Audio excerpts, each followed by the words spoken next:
here be hunted like a hare. I have made a promise of your immediate return to those who wish to associate you with this crime. Rachel.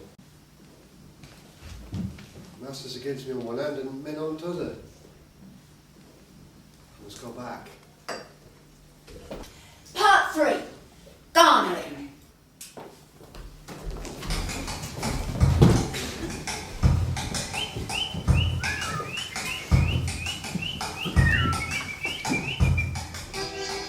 Now, Mrs. Sparsit was not ordinarily a poetical woman. But she took an idea into her head. Much watching of Louisa in the weeks that followed gave her, as it were, a lift in the way of inspiration. She erected in her mind a mighty staircase with a dark pit of shame and ruin at the bottom. And down those stairs, from day to day, and hour to hour, she saw Louisa coming. It became the business of Mrs. Sparsit's life to look up at her staircase and watch Louisa coming down. She kept an unwinking watch, a cat-like observation. Your foot on the last step, my lady, and your heart shall never blind me. Mrs. Sparsit. You're going to him now. Mrs. Sparsit saw her staircase with the figure coming down, very near the bottom now, upon the brink of the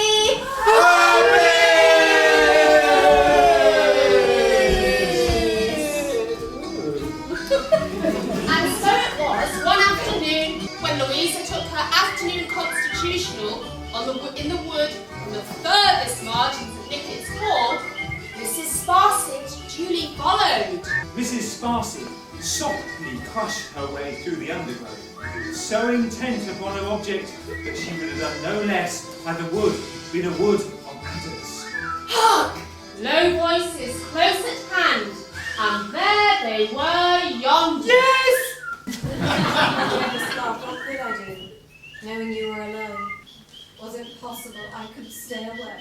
I must command you to go, Mr. Harthouse. Will you not bear with my society for a while? Not here. Where, Louisa? Not here. To look for your sunny welcome that has warmed me into life, and to be met in this frozen manner is heart-rending. Am I to say again that I must be left to myself here? But we must meet, my dear Louisa. Return to your hotel. I think I am the most unfortunate fellow in the world, I believe, to have fallen prostrate at the feet of the most beautiful woman. Louisa, I cannot let you go. Mrs. Sparsit watched her leave the wood and into the house. It rained now in a sheet of water. In such condition, Mrs. Sparsit stood, hidden in the density of the shrubbery, considering what next. No! She elopes! She falls from the lonely stair and is fallen off! Mrs. Sparsit followed in the shadow of the trees.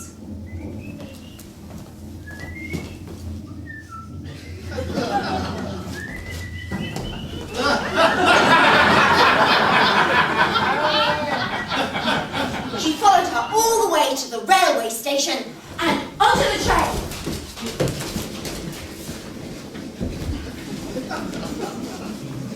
Where will she meet him? And where will they go together? Patience, we shall see.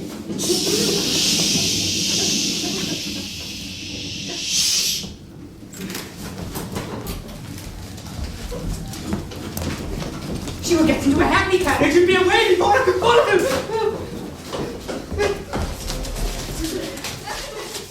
I have lost her!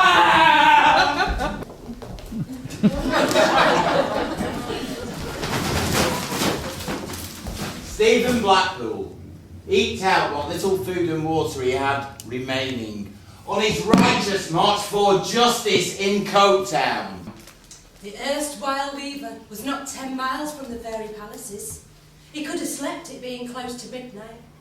But the cold mitigated against it and suggested to him in forcible terms that he should march on. Stephen had heard tell of the danger. 11 gaping coal pits, now dormant and useless, were spread like black mouths upon this black part of the country. The stars had deserted him now, shivering as they did behind cloud, and casting no light on the path he was to lead. The largest of these abandoned mines, Old Hell Shaft, was a notorious swallower of men when in operation. And when dormant as now, its thirst was still not quenched.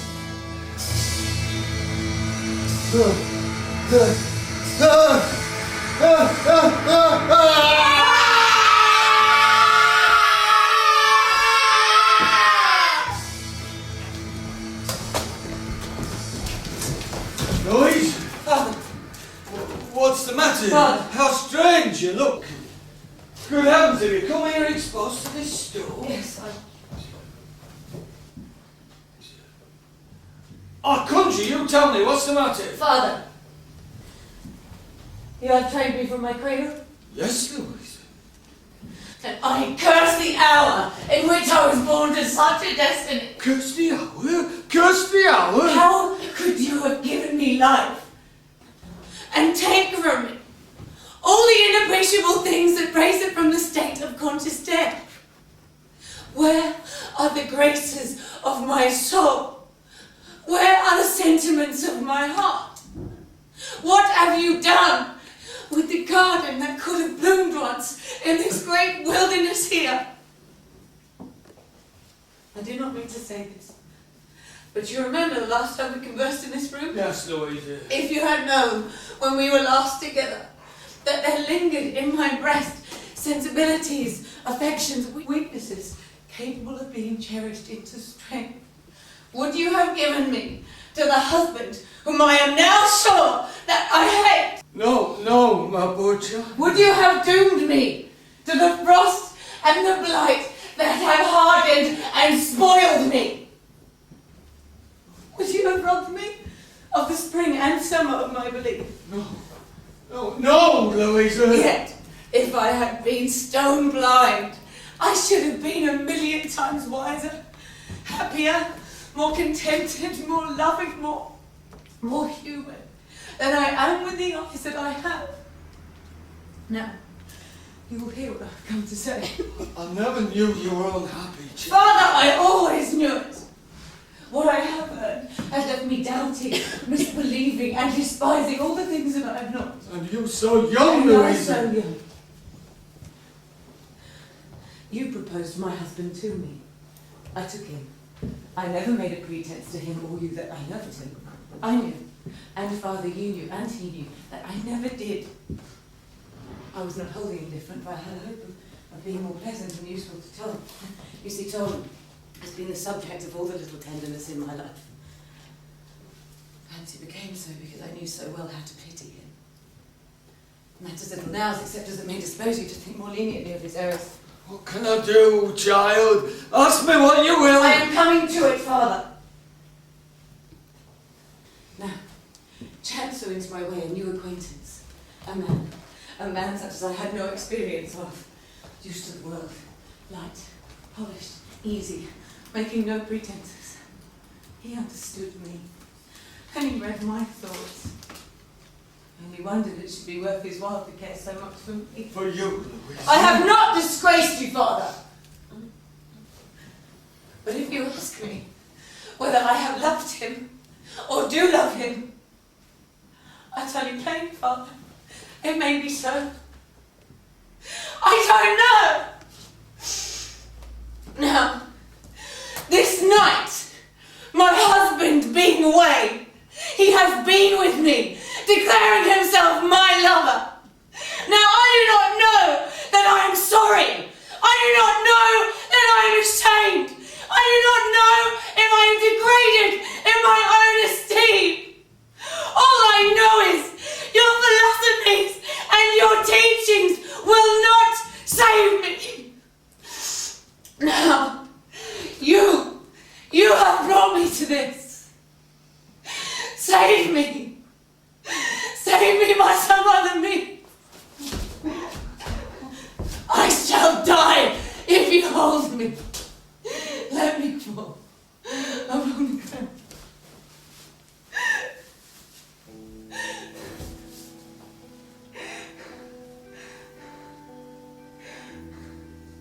And he laid her down there, and saw the pride of his heart and the triumph of his system lying an insensible heap at his feet.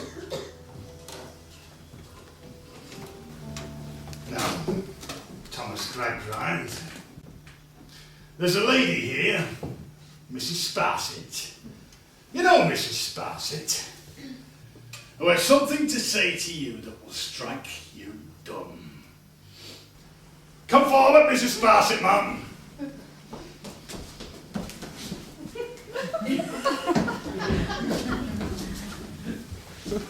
Get it out, ma'am.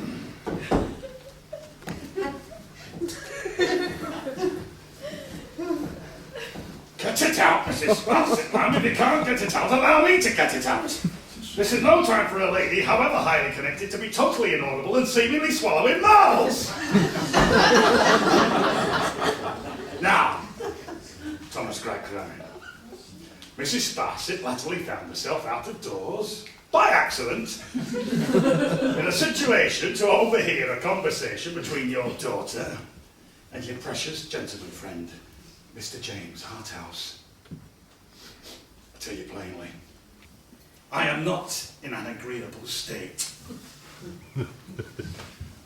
I am Coketown man. I am Josiah Bounderby of Coketown. And I know the bricks of this town. And I know the chimneys of this town. And I know the smoke of this town. And I know them pretty well. What they are is real. And what they're not is venison and turtle soup and gold spoons and coaches with 6 horses. That's what your daughter wants. So I recommend that you provide them for her, because she will never, ever get them from me. Now, if she ain't home by 12 o'clock noon tomorrow, I'll understand that she means to stay away. I have nothing more to say on the matter. Good night.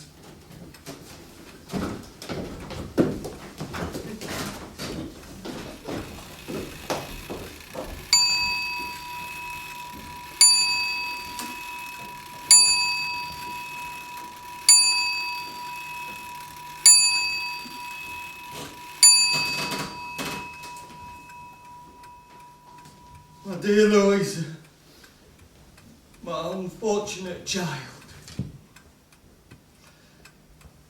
It would be hopeless for me, Louisa, to try to tell you how overwhelmed I was. Still am, by what broke upon me last night. The ground on which I stood ceased to be solid beneath my feet. The one support on which I leaned fell away in an instant. Some persons claim there's a wisdom of the head and a wisdom of the heart. I have always supposed the head to be all sufficient. It may not be all sufficient. How can I tell whether it is or is not? I know you have intended to make me happy. I don't blame you, and I never shall. Louisa, I have a misgiving that some change has been working about me in this house. About me love and gratitude. But what the head has left undone or could not do, the heart has been been slowly doing. Can it be so? Can it be so? Is it so? Is it so, Annie? A dull anger that she should be seen in her distress. The strongest quality she possessed had long since turned upon themselves, become a heap of obduracy that rose against a friend. I hope I've not disturbed you. I've come to ask if you will let me stay with you. Why should you stay with me? I would be something to you, if I might. What? Whatever you want most. If I could be that. At all events, I would like to try to be as near it as I can. And however far off that may be, I will never tire of trying. Will you let me? My father sent you to ask for me. No, indeed. He sent me away from the room this morning, but he told me that I might come in now. Or at least... At least what? At least I thought it best that I should be sent away. For I felt very uncertain as to whether you would like to find me here. I always hated you so much. I hope not. For I have always loved you, and have always wished that you should know it. But you changed to me a little. Surely before you left home. Not that I wondered at it. You knew so much, and I knew so little. And it was so natural in many ways, going as you were among friends, that I had nothing to complain of and was not at all hurt. May I try?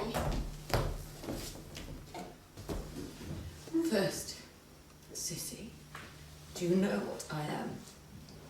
I am so proud and so hardened, so troubled and confused, so resentful and unjust to everyone and to myself, that everything is dark and stormy and wicked to me. Does that not repel you? No.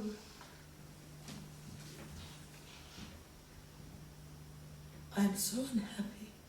I could not wish for a guide to peace, contentment, honour, all the good of which I am quite devoid, more abjectly than I do. Does that not repel you? No.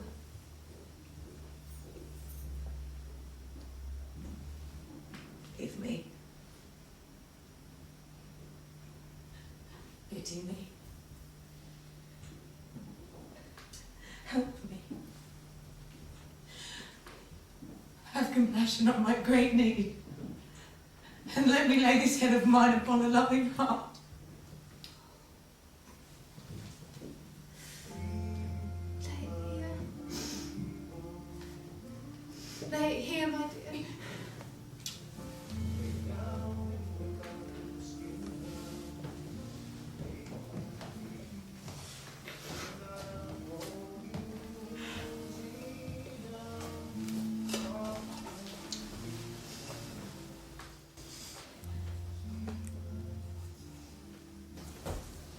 Speak to Mr. Harthouse. To Mr. Harthouse.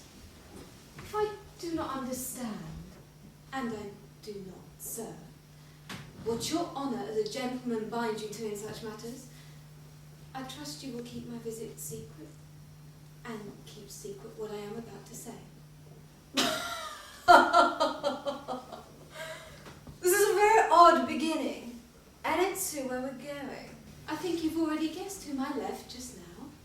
I have been in the greatest concern and uneasiness the last 24 hours on a young lady's account. You come from that lady, I trust. I left her at her father's. I live there. I was with her. You can be sure, sir, that you will never see her again, as long as you live.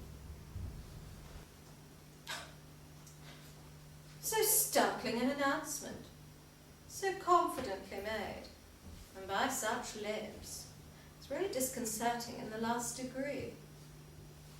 Might I inquire, were you charged to convey that information by the lady of whom we speak? I have no charge from her. With no disrespect for your judgment, and no doubt of your sincerity, I do cling to the belief that I'm not yet condemned to exile from that lady's presence. There is not the least hope. What if I can't? Or won't? There is no hope.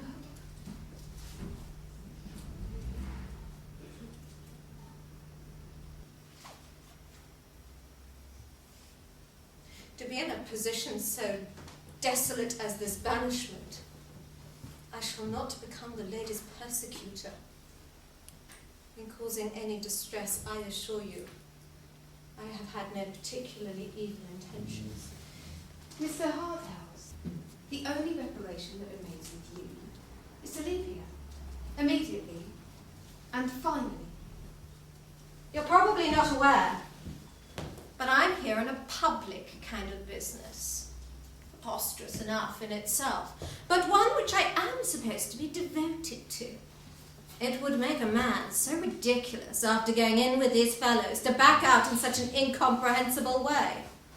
It is the only reparation in your power, sir. If I were to do such a ridiculous thing, it would only be in the most inviolable confidence. I will trust to you. And you will trust to me? Well, I am vanquished at all points. Will you allow me the pleasure of knowing my enemy's name? Sissy Jupe, my father is a clown in the circus.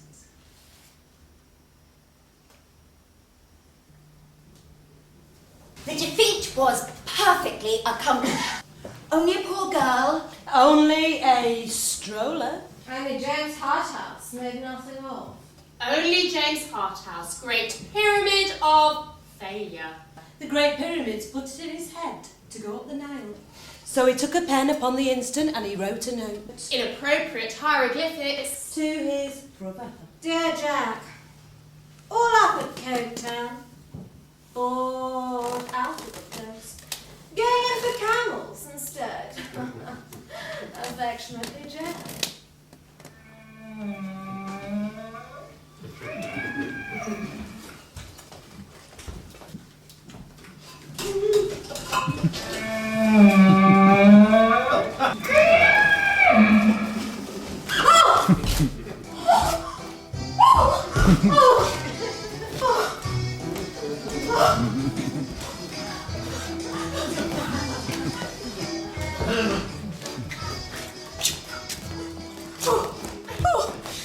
Stephen Blackpool would not be heard of.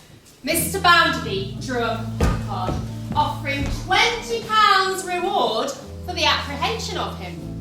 He described the said Stephen Blackpool as minutely as he could, and he caused the walls of the town to be posted with it in the dead of night, so that it should strike upon the sight of the whole population at one blow.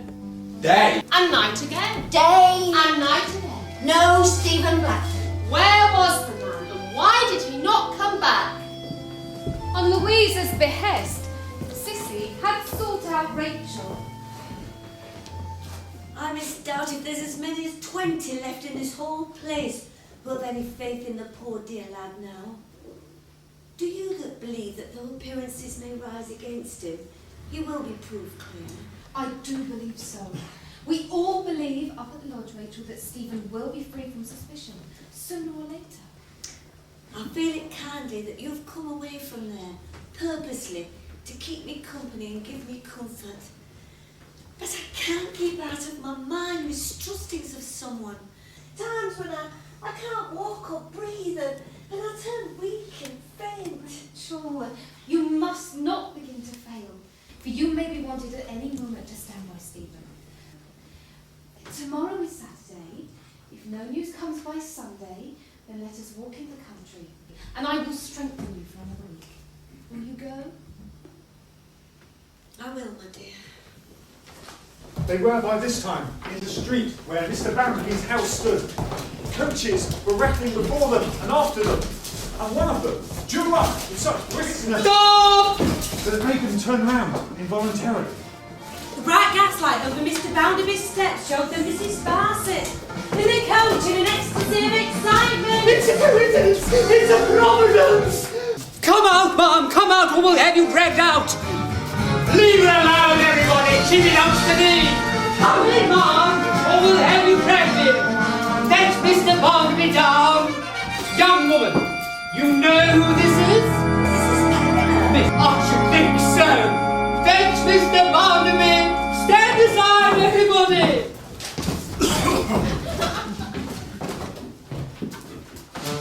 Sir, I trust it is my good fortune to produce a person you have much desire to find. It has not been without some trouble that I have effected this, but trouble in your service is to me a pleasure, and hunger, thirst, and cold a real gratification.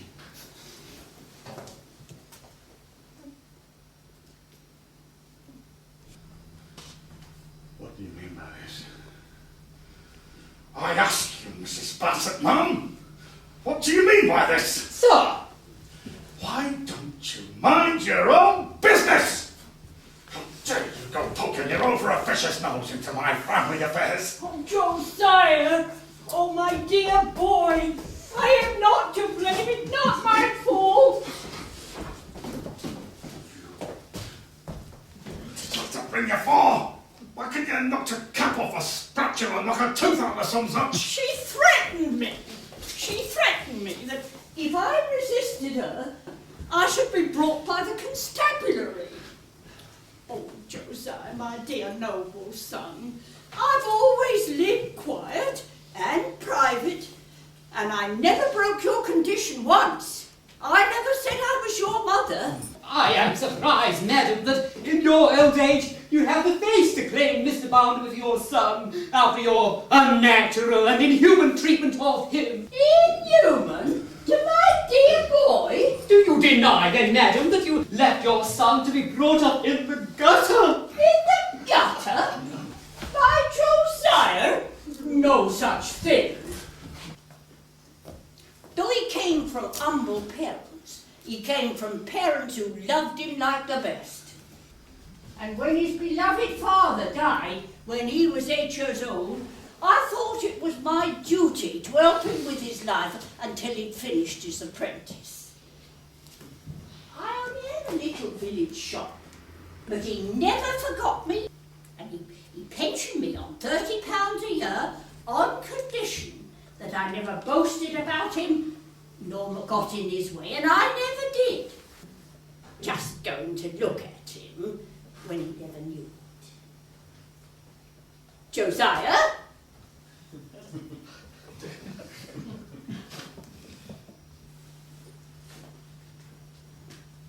I'm not bound to deliver a lecture on my family affairs. I've not undertaken to do so. And I am not going to do so. There's been a Mistake? thank you, mistake made concerning my mother. And if there hadn't been over-officiousness, it would never be made in the first place. And I hate over-officiousness at all times, whether or no. Good night. This way, please.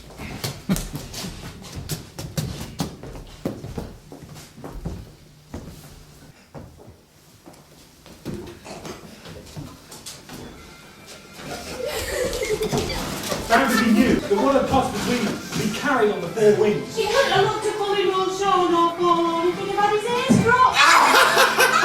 Even that unfortunate female Mrs. Sparsit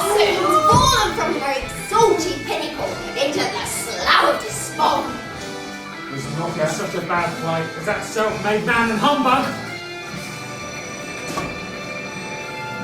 Josiah Bounderby of Cooktown. Sunday in autumn, cool and clear. Early in the morning, Sissy and Rachel met to walk in the country. They walked on across fields and down shady lanes. They followed paths and tracks, however slight. They'd seen no one, near or distant, for a very long time. I think we must be the first to have been here all summer, Sissy. And yet I don't know. Here are footsteps too. What is the matter? I don't know. There's a hat lying in the grass.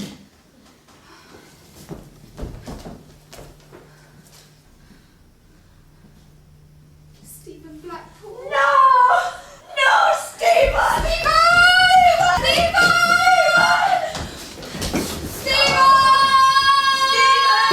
Are you down there? Rachel.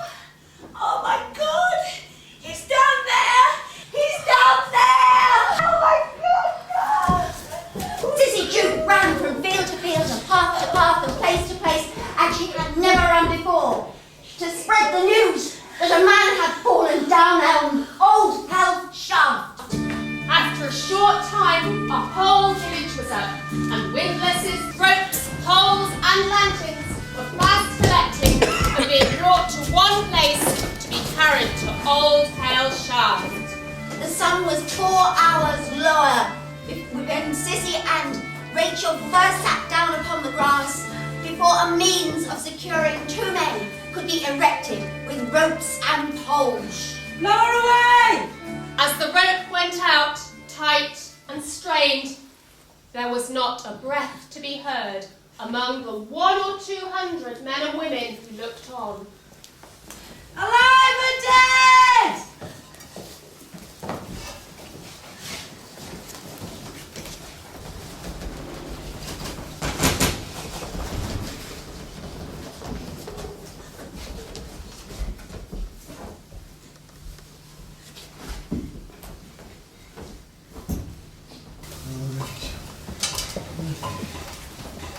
That's in great pain. Oh, dear Stephen. I have been. But not anymore. It's over now. Oh, 'tis a muddle. From first to last a muddle. I fell in the pit, my dear. When it were in work, it killed without need. And when it were let alone, it killed without need. See how we die, and no need, one way or t'other.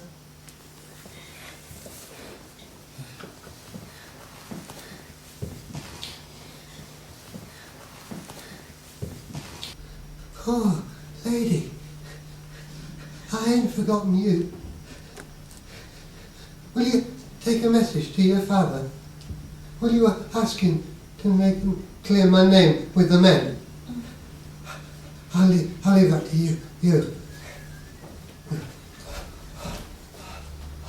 Oh, look out yonder, Rachel. Look above. That star. It has shined on me in my trouble and pain down below. It has shined into my mind, and I have looked on it and thought of thee, until the muddle hath cleared away a bit. With it shining on me, I thought it were the star that led to our Saviour's home. I thought it would be the very star. And with it there, my mind became clear. And I have made it my dying prayer that the whole world can come together more and get a better understanding of one another. Oh, Rachel, don't let go of my hand. Tonight, we will walk together, beloved lads. I will hold thy hand, Stephen, and keep beside thee all the way.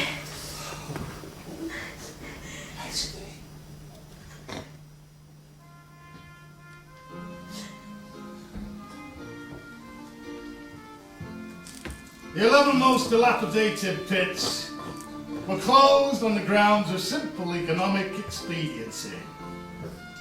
The 11 redundant shafts were never shored up, as the costs involved would have outweighed the savings made on their closure. The cost of leaving said pits open to the elements was only One man. Look up, the shepherd takes his place. Look up, a mother hides her face, and when we die, will there be friends to cry?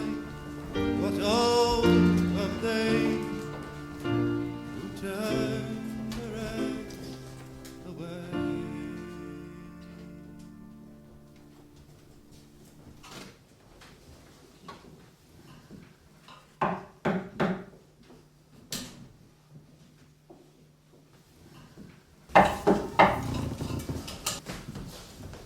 Your wretched brother!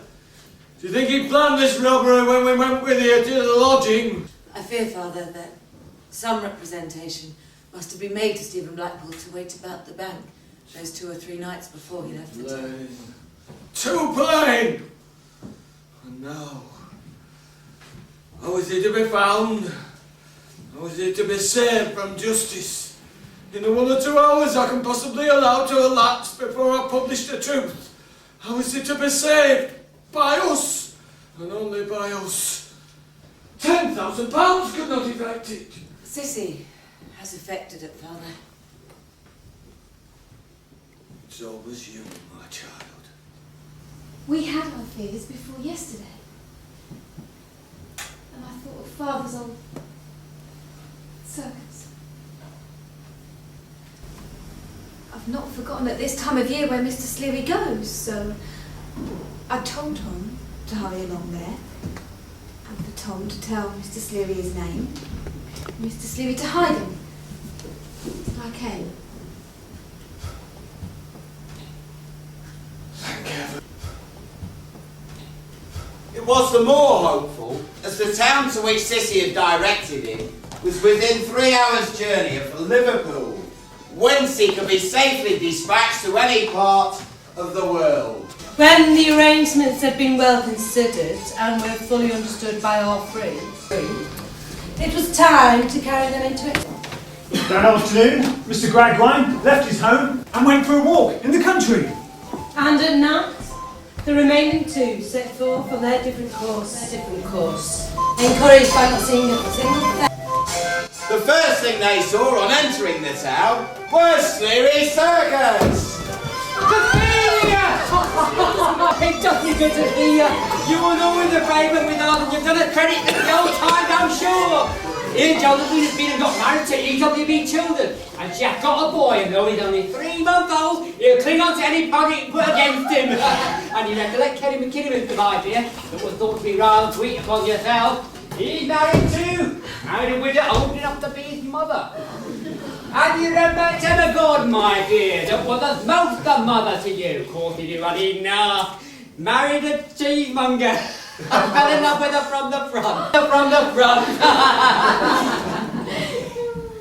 Now, I don't have to know any secrets, but I suppose I may consider this to be Miss Squire. Squire. This is his sister? Yes. My father will be here soon. Is my brother safe? Safe and sound. I want you just to take who it is. Now that chap the giant killer, he's a comic business. Now, there's my son, there's little jacket itself with a splendid set of armour, and then there's things. Now, you see them all? Yes?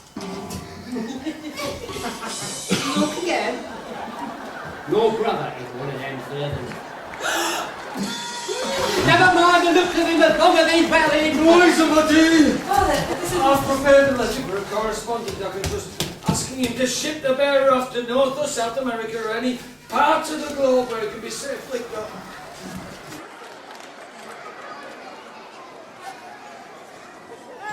What? You mustn't find your son having a comic livery on.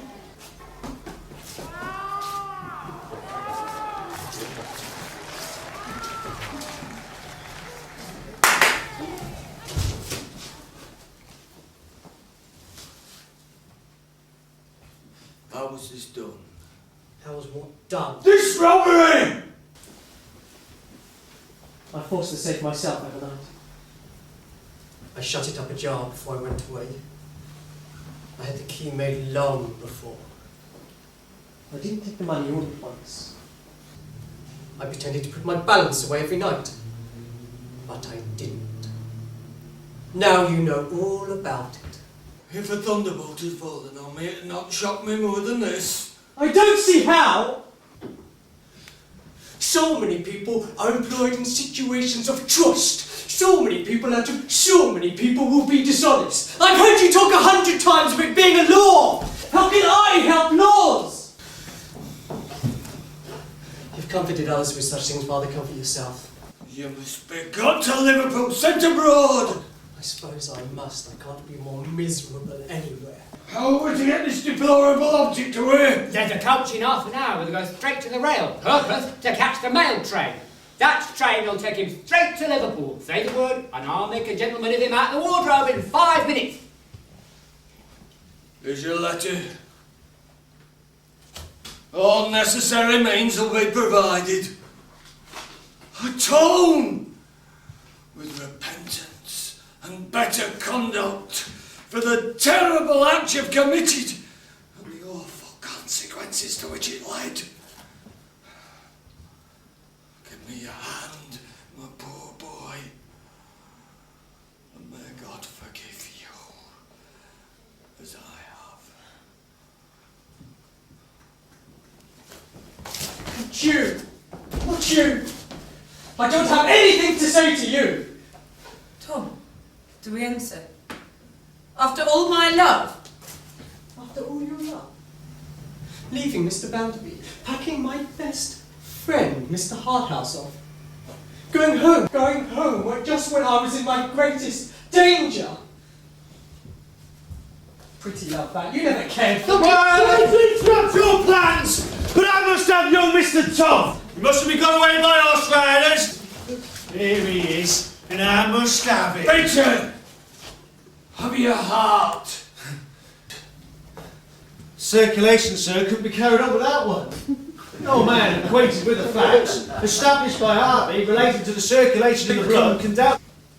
Is it open to any compassionate influence? It's accessible to reason and to nothing else. Picture yours! Sir, I have suspected young Mr. Tom of this robbery from the first. I had my eye on him, for I knew his ways. I had the pleasure of watching your house yesterday morning and following you in. I'm going to take young Mr. Tom back to Coketown in order to deliver him to Mr. Bounderby. Sir, I have no doubt whatsoever that Mr. Bounderby will then promote me to young Mr. Tom's situation.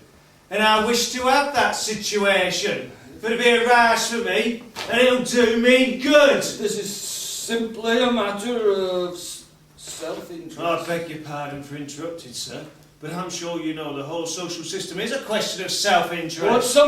What sum of money would you set on your expected promotion? I will not set any sum against it. I find to compound a felony, even on very hard terms indeed, will not be as safe or as good as my improved prospects at the bank. It's I've but one chance left to move you. You were many years a pupil at my school. If in remembrance of the pains bestowed upon you. You can find it in yourself in any degree to put aside your present interest and release my son. I pray and entreat you to give him the benefit of that remembrance. My schooling was paid for. It was a bargain. When I came away, that bargain ended. It's a fundamental principle of the grand philosophy that everything must be paid for. Your mother quarrelled with me, Squire. If I take this young man's side and say he's right, and there's no help for it. But I'll tell you what I'll do. I'll drive your son and this young man over to the railway. Very good. Come on, you.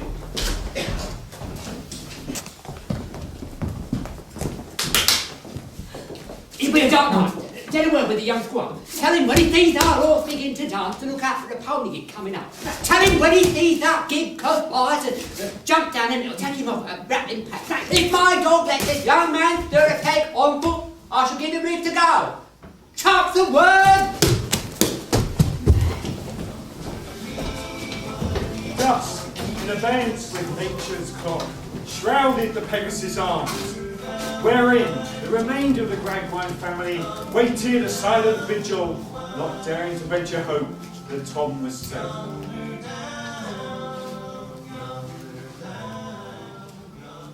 You must allow me to recompense you for your trouble. I don't want money for myself, Squire. But you'll do as a family man. And if you would like to offer him the £5 note, it might not be unacceptable. Likewise, if you was to stand the collar for the dog, or a set of bells for the horse, I shall be glad to take him. I think these tokens far too slight for such a service. Very well, Squire. If you'd only give the circus a mention whenever you can, it'll more than balance the account. Squire, you don't need to be told that dogs is a wonderful animal. Their instinct is surprising. What do you call it? An unblessed, if I know what to call it. It is astonishing. The way in which a dog will find you, the distance he'll come, is astonishing. His scent being so fine. I'm glad that I know what to call it. I've had dogs find me in a way, Squire, that have made me wonder whether that dog hadn't gone to another dog and said, "You don't happen to know a person with the name of Seaweed? Person with the name of Seaweed? A skinny man in the circus way, likes to tipple." And whether that dog had said, "I can't say I know him myself, but I know a dog that will be likely to be acquainted with him." Whether that's thought out and said, "Sleary, Sleary, oh yes, to be sure. A friend of mine mentioned him to me at one time. I can get you his address directly."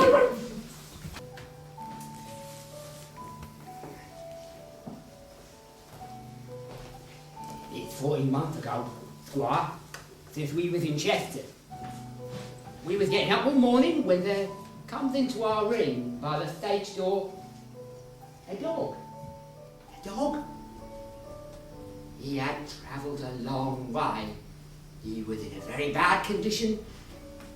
He was lame and pretty well blind. He come round to all our children, one after another, as if he was seeking for a child he'd knowed. Then he comes to me, wagged his tail, and died. Squire, that dog was Merryleg. Sissy's father's dog. Cecilia's father's old dog. Now, I can take my oath from my knowledge of that dog that that man was dead and buried before that dog comes to me. It seems to present something to a person, don't it, Squire? That there is a love in the world.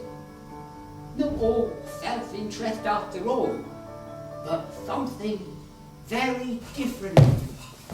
It's all right. He's safe. He's on board ship.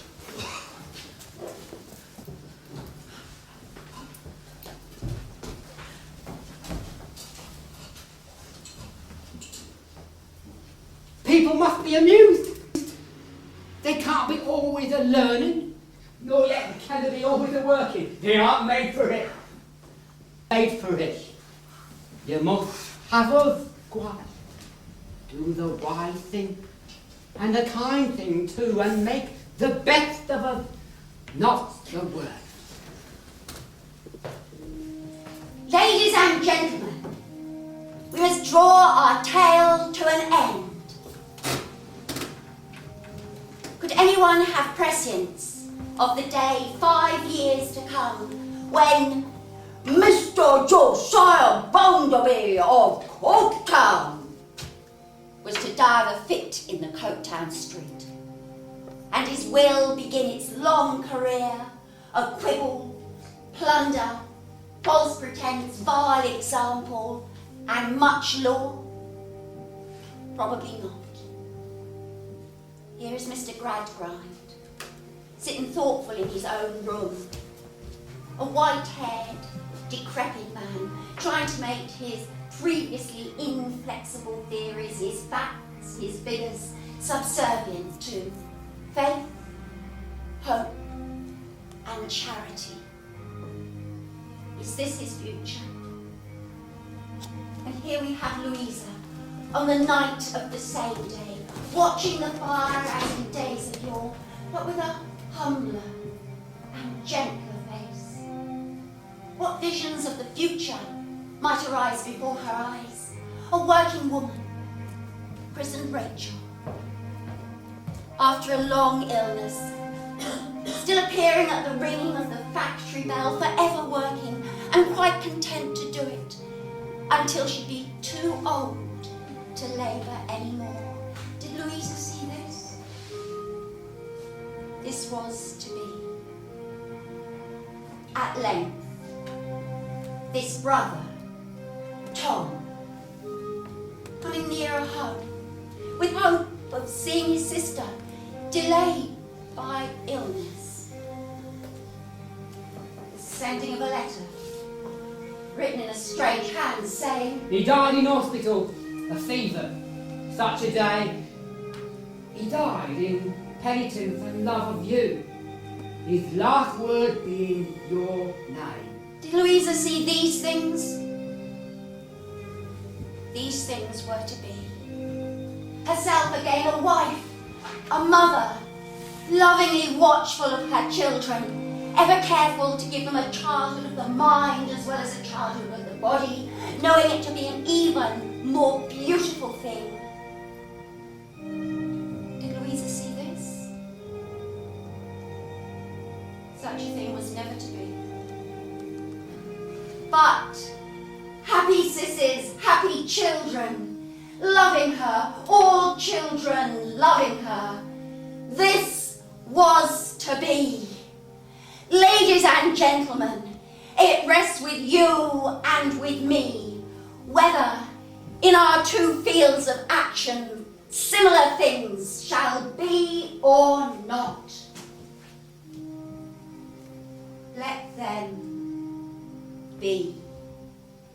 We shall sit with lighter bosoms on the hearth to watch the ashes of our fires turn grey and cold.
Oh, come out.